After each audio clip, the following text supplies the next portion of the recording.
نحمدہ ونصلی علی رسولہ الکریم اما بعد فاعوذ باللہ من الشیطان الرجیم بسم اللہ الرحمن الرحیم۔ معزز خواتین و طالبات، السلام علیکم ورحمۃ اللہ وبرکاتہ۔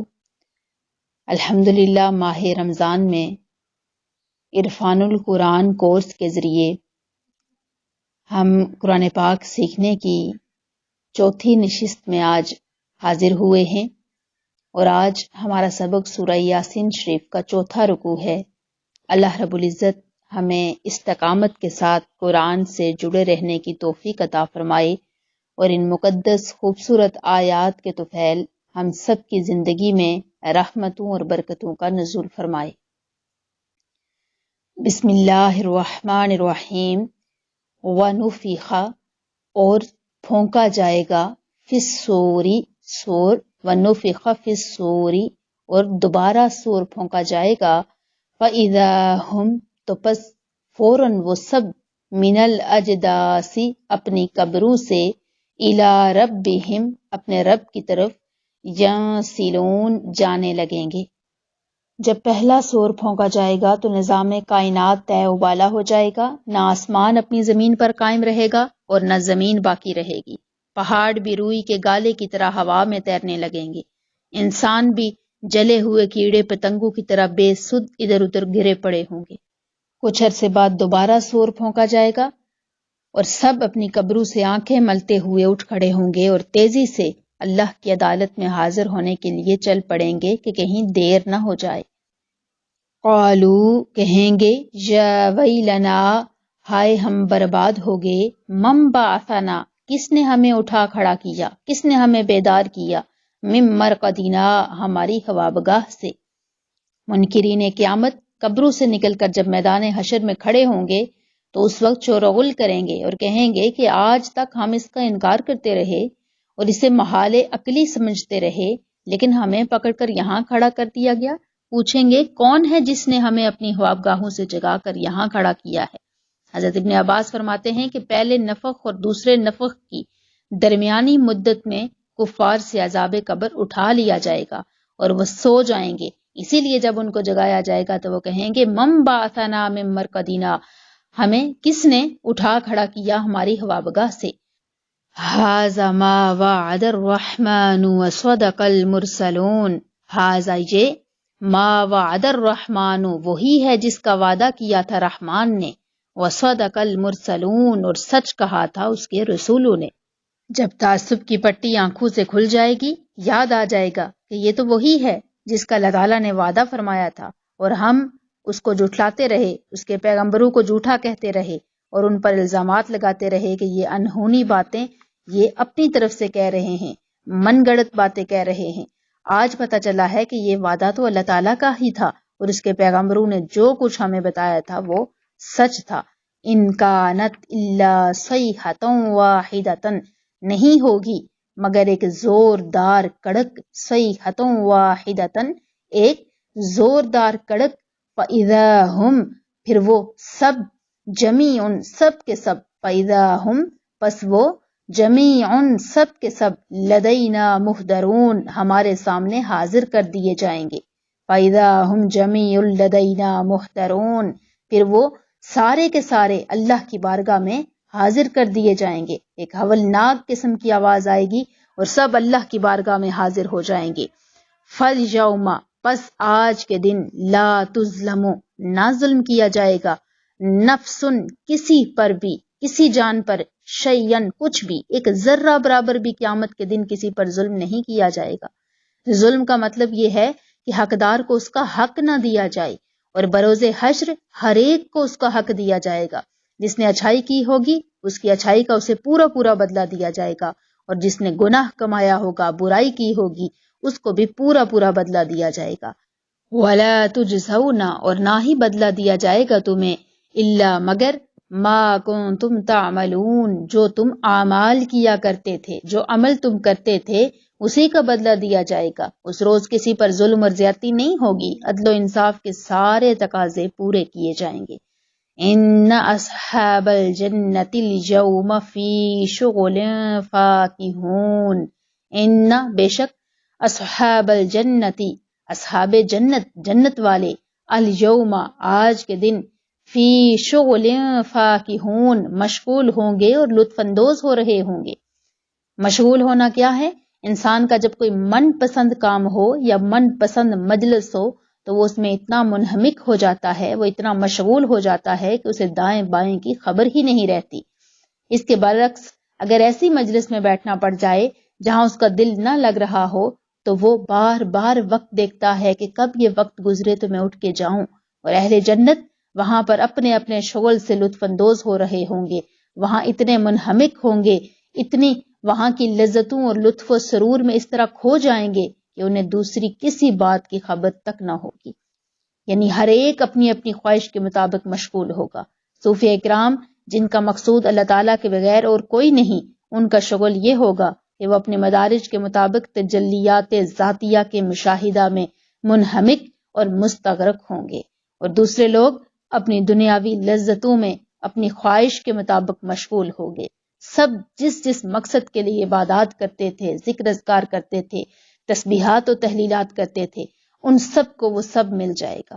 اور جنہوں نے صرف اللہ کی رضا کے لیے لوجہ اللہ یعنی اللہ کی رضا کے لیے ہر کام کیا ہوگا، انہیں جنت اور جنت کے باغات سے کوئی لینا دینا نہیں تھا، انہیں صرف یہ تھا کہ ہم بروز حشر پہ رب کا دیدار کریں گے، اس کی رضا کو حاصل کریں گے، جو اس کے مکھڑے کے طالب تھے۔ اللہ تعالیٰ ان کو اپنے دیدار سے نوازے گا۔ حضرت بایزید بستامی کا ایک قول ہے، آپ فرماتے ہیں کہ اللہ تعالیٰ کے ایسے خاص بندے بھی ہیں کہ اگر انہیں دیدار جمال خداوندی سے روک دیا جائے تو وہ جنت میں اس طرح آہ و فغاں اور فریاد کرنا شروع کر دیں جس طرح جہنمی آگ سے نکلنے کے لیے چیخ و پکار کریں گے۔ تو اہل جنت پر جنت کے دروازے کھول دیے جائیں گے اور وہ وہاں کی لذتوں سے محظوظ ہو رہے ہوں گے۔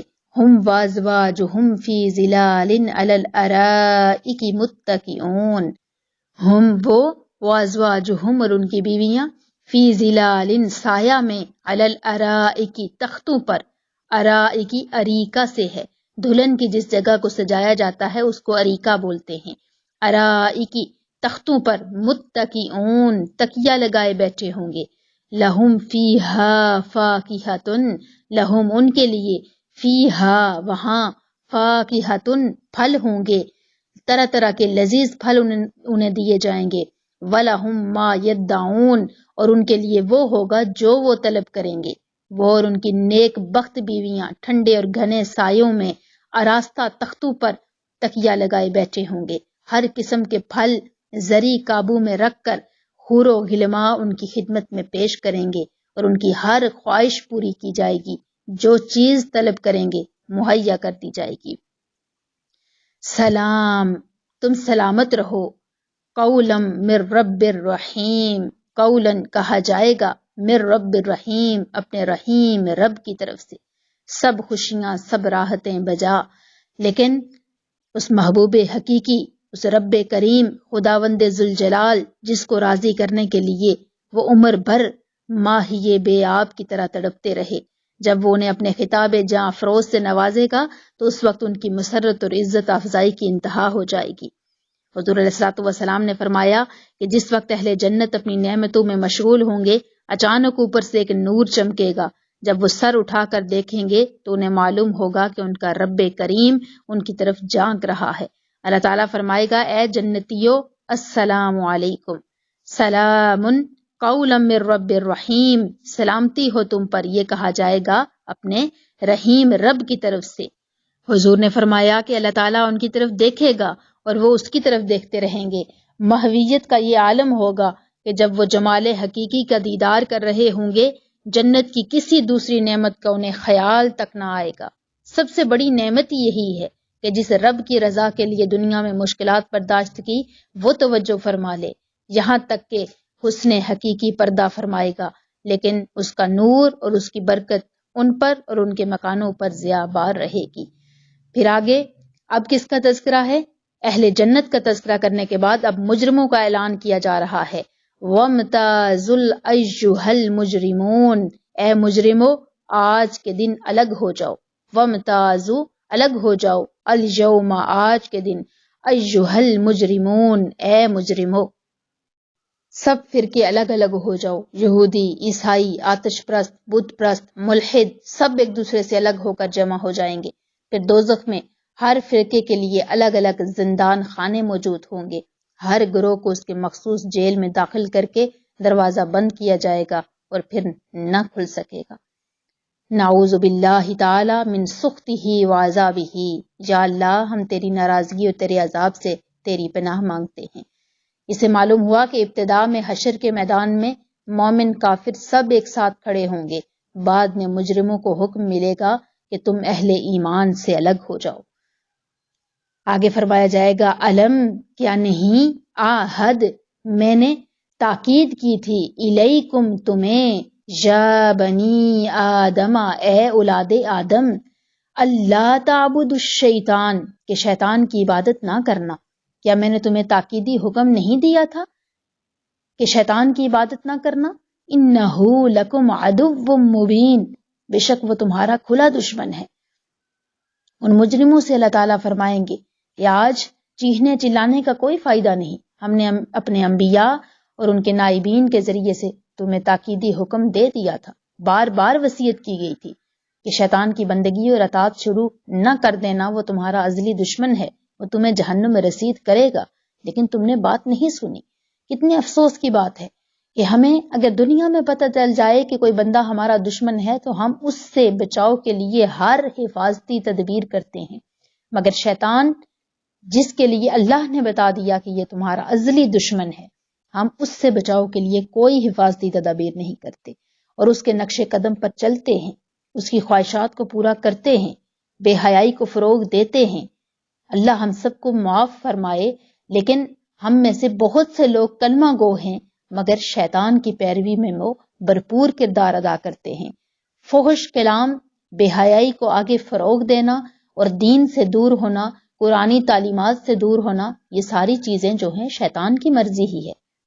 اور جو لوگ ان باتوں پر عمل کرتے ہیں، شیطانی باتوں پر عمل کرتے ہیں، وہ یقیناً شیطان کو ہی خوش کر رہے ہوتے ہیں، اور جو شیطان کو خوش کرتا ہے پھر بروز حشر اس سے سوال ہوگا کہ کیا ہم نے تمہیں نہیں کہا تھا کہ شیطان کے نقش قدم پر نہ چلنا؟ وَلَا تَتَّبِعُوا خُطُوَاتِ الشَّیطان، قرآن پاک میں بیشتر مقامات پر کہا گیا کہ شیطان کے نقش قدم پر نہ چلنا، شیطان کی پیروی نہ کرنا، اسی لیے کہ وہ بار بار وسوسہ اندازی کرے گا اور تمہیں تمہارے راستے سے بہکانے کی کوشش کرے گا، اور اے ایمان والو تم اس کے بہکاوے میں نہ آنا، مگر اس کے باوجود ہم غلطیاں کر بیٹھتے ہیں۔ اللہ پاک ہمیں معاف فرمائے اور استقامت کے ساتھ، دین کے ساتھ، قرآن کے ساتھ جڑنے کی توفیق عطا فرمائے۔ وَأَنِ اعْبُدُونِی، اور میری عبادت کرنا۔ رب فرمائے گا میں نے نہیں کہا تھا کہ میری عبادت کرنا؟ ھذا صراط مستقیم، یہی سیدھا راستہ ہے۔ شیطان کی بندگی کو چھوڑ کر میری عبادت کرنا، کیونکہ میں تمہارا خالق ہوں، میں نے ہی تمہاری بقا اور نشو و نما کے لیے بڑی فیاضی سے سارے وسائل تم تک پہنچائے۔ تمہاری ابدی زندگی کے متعلق فیصلے کرنے کا اختیار صرف مجھے ہے، اور مجھ سے بڑھ کر تم پر کوئی شفقت اور رحمت فرمانے والا نہیں۔ اگر تم میرا حکم مانو گے، میری اطاعت کرو گے، تو یہی صراط مستقیم ہے جس پر چل کر تم منزل مقصود پا سکتے ہو۔ ہماری منزل اگر جنت ہے تو ہمارا راستہ صراط المستقیم ہے، اس راستے پر چلیں، یہی راستہ ہے جو ہمیں منزل تک پہنچا سکتا ہے۔ اگر کسی اور گاڑی پہ بیٹھیں اور منزل کوئی اور ہو تو پھر انسان نادان ہی کہلائے گا۔ وَلَقَدْ أَضَلَّ، پس تحقیق گمراہ کر دیا، منکم تم میں سے، جبلن کثیرا، بہت سے لوگوں کو۔ کس نے؟ شیطان نے تم میں سے بہت سے لوگوں کو گمراہ کر دیا۔ تمہارے لیے اتنے تاکیدی احکامات نازل کیے گئے، ان احکامات کے باوجود تم نے ہوش مندی سے کام نہ لیا، ہماری ہدایت کو پس پشت ڈالا، اس طرح شیطان تم میں سے ایک انواع کثیرہ کو گمراہ کرنے میں کامیاب ہو گیا۔ افلا تکونوا تعقلون، کیا تم عقل نہیں رکھتے؟ افلم، کیا نہیں، تکونوا، تم رکھتے، تعقلون، عقل؟ ھذہ، یہ ہے، جہنم، التی، جس کا، تم سے، توعدون، وعدہ کیا گیا تھا۔ یہ جہنم ہے جس کا تم سے وعدہ کیا گیا تھا۔ اصلوہا، داخل ہو جاؤ، الیوم، آج، بما کنتم تکفرون، اس کفر کے باعث جو تم کیا کرتے تھے۔ آج اس آگ کو تاپو، اس کفر کے باعث جو تم دنیا میں کیا کرتے تھے۔ الیوم آج کے دن نختم مہر لگا دیں گے علی افواہہم ان کے منہوں پر وتکلمنا اور بات کریں گے ہم سے ایدیہم ان کے ہاتھ وتشہد اور گواہی دیں گے ارجلہم ان کے پاؤں بما کانوا یکسبون اس وجہ سے کہ جو وہ کمایا کرتے تھے، ان کی بدکاریوں پر جو وہ کمایا کرتے تھے ان کے متعلق گواہی ان کے ہاتھ اور ان کے پاؤں دیں گے۔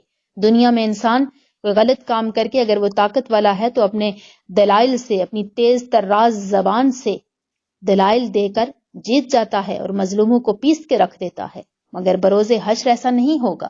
بروز حشر کیا ہوگا؟ الیوم نختم علی افواہہم، ہم ان کے منہوں پر مہر لگا دیں گے، سی دیے جائیں گے۔ قیامت والے دن مجرمین جب اللہ کی عدالت میں پیش ہوں گے ان پر فرد جرم عائد کیا جائے گا مگر وہ نہیں مانیں گے۔ کرامن کاتبین گواہی دیں گے کہ انہوں نے یہ عمل کیا، ان کے صحائف عمل پیش کیے جائیں گے لیکن پھر بھی نہیں مانیں گے۔ جب وہ حد سے تجاوز کریں گے اس وقت ان کے منہ سی دیے جائیں گے، ان کی زبانوں سے قوت گویائی سلب کر دی جائے گی، ان کے ہاتھوں اور پاؤں کو حکم ملے گا کہ تم بتاؤ انہوں نے کیا کیا کرتوت کیے۔ ہاتھ اور پاؤں عینی شاہد کی حیثیت سے ساری زندگی کے اعمال کھول کر سامنے رکھ دیں گے، اس کے بعد ان کی وہ ساری حجت بازیاں ختم ہو جائیں گی اور خاموشی کے علاوہ ان کے پاس کوئی حل نہ بچے گا۔ وَلَوْ نَشَاءُ اور اگر ہم چاہتے لَتَمَسْنَا تو ہم محو کر دیتے عَلَىٰ أَعْيُنِهِمْ ان کی آنکھوں کا نشان تک، فَاسْتَبَقُوا الصِّرَاطَ پھر وہ راستے کی طرف دوڑ کر جاتے، فَأَنَّىٰ يُبْصَرُونَ تو پھر ان اندھوں کو کیسے نظر آتا؟ یعنی کوئی اس غلط فہمی میں مبتلا نہ ہو جائے کہ قیامت کے دن تو اللہ تعالیٰ انہیں سزا دے گا مگر دنیا میں اللہ تعالیٰ کی دسترس سے یہ باہر ہیں۔ نہیں، ایسا نہیں ہو سکتا۔ اللہ تعالیٰ فرماتے ہیں اگر آج ہم چاہیں تو ہم ان کو آنے واحد میں عذاب کے شکنجے میں مبتلا کر سکتے ہیں۔ اگر ہم چاہیں تو ان کی آنکھوں کو ہی مٹا کر رکھ دیں گے کہ ان کی نہ آنکھ رہے نہ بینائی، یوں دکھائی دے کہ یہاں آنکھ نام کی کوئی چیز تیرے سے تھی ہی نہیں۔ آگے فرمایا گیا وَلَوْ نَشَاءُ اور اگر ہم چاہتے لَمَسَخْنَاهُمْ تو ہم انہیں مسخ کر دیتے عَلَىٰ مَكَانَتِهِمْ ان کی جگہوں پر، فَمَسْتَطَاعُوا پس نہ وہ استطاعت رکھتے، مُضِيًّا وَلَا يَرْجِعُونَ نہ آگے جانے کی نہ پیچھے پلٹنے کی۔ فَمَسْتَطَاعُوا پس وہ نہ استطاعت رکھتے، مُضِيًّا آگے جانے کی، ولا اور نہ ہی یرجعون پیچھے پلٹنے کی۔ ہمارے اختیار اور قدرت کا تو یہ عالم ہے کہ اگر ہم چاہیں تو جہاں یہ اب بیٹھے ہیں وہاں سے اٹھنے ہی نہ پائیں۔